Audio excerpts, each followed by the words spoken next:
Dalam Islam, hak asasi manusia merujuk pada hak-hak dasar yang diberikan Allah Subhanahu wa taala kepada setiap manusia tanpa memandang ras, suku, dan status sosial. Hak-hak ini adalah bagian dari fitrah manusia dan tidak dapat dipisahkan dari keberadaan manusia. Dalam Islam sendiri ada beberapa hak yang dijamin, yaitu antara lain hak untuk hidup, hak untuk kebebasan, hak untuk keadilan, hak untuk memiliki harta, hak untuk pendidikan, dan yang terakhir hak untuk mendapatkan perlindungan. Nah, contohnya hak yang dijamin dalam Islam juga termasuk hak-hak yang terkait dengan pernikahan. Seperti contohnya hak untuk mendapatkan nafkah, hak untuk mendapatkan perlindungan dari suami. Nah, selain itu juga Islam Islam itu menjamin hak-hak sosial seperti hak hukum untuk mendapatkan bantuan dari masyarakat, hak untuk mendapatkan perawatan kesehatan, dan hak untuk perlindungan dari kekerasan. Namun, perlu diingat bahwa hak-hak ini harus diimbangi dengan kewajiban-kewajiban yang sesuai dengan seperti kewajiban untuk beribadah, kewajiban untuk berbuat baik, dan kewajiban untuk menghormati hak-hak orang lain. Landasan HAM dalam Islam itu bertumpu pada Al-Quran dan hadis, yang dimana setiap manusia itu diciptakan dengan martabat, kesetaraan, dan hak dasar. Hak dasar ini mencakup seperti seperti hak hidup, bebas beragama, keadilan, dan perlindungan dalam bentuk kedoliman. Terus Islam itu memandang pemuliaan ini sebagai prinsip utama dalam menjamin atau menjaga HAM tersebut.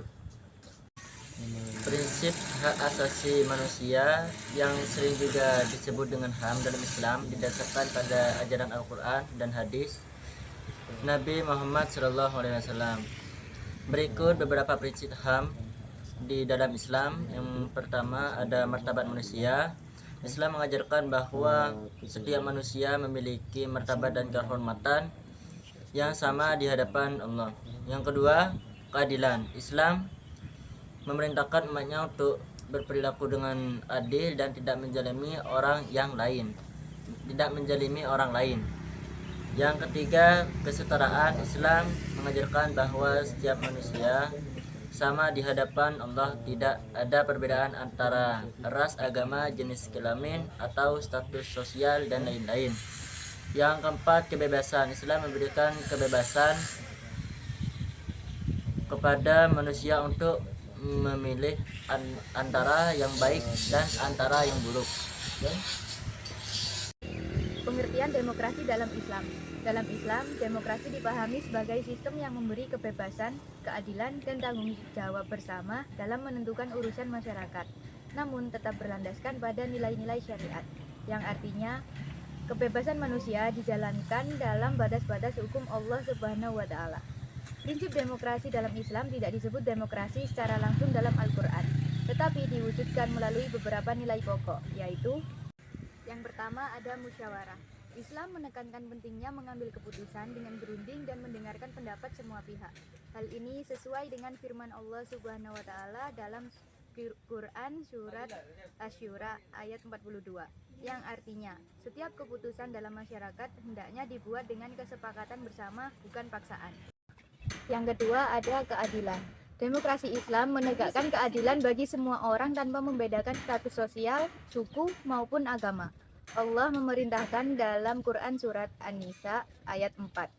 Sesungguhnya Allah menyuruh kamu menyampaikan amanat kepada yang berhak menerimanya. Dan apabila kamu menetapkan hukum di antara manusia, hendaklah kamu menetapkannya dengan adil. Jadi, pemimpin dan rakyat harus menegakkan keadilan dalam setiap keputusan. Yang ketiga ada amanah, di mana dalam Islam amanah ini adalah suatu tanggung jawab yang harus dipertanggungjawabkan di hadapan Allah Subhanahu wa taala.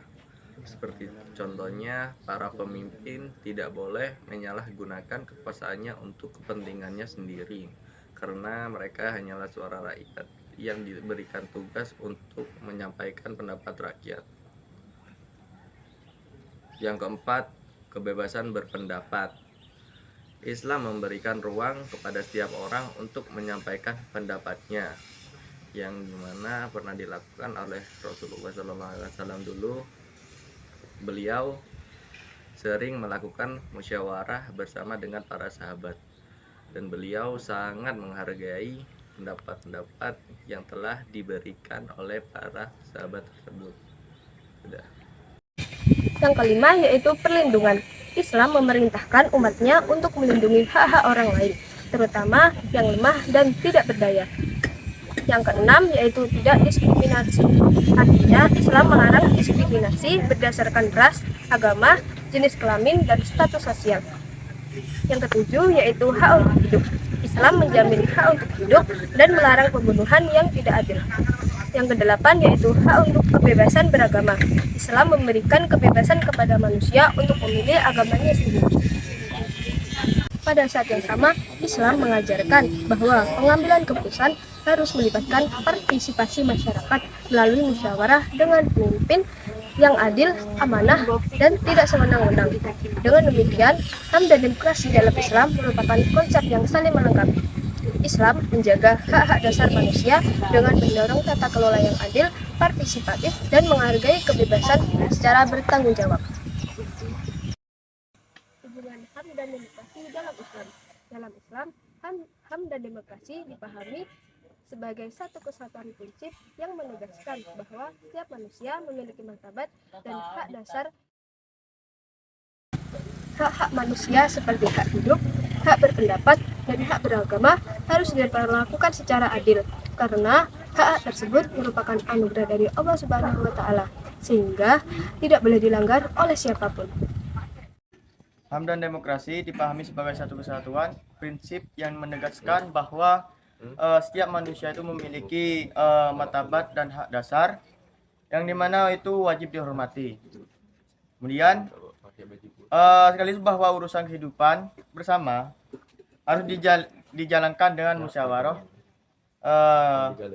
keadilan, dan persamaan.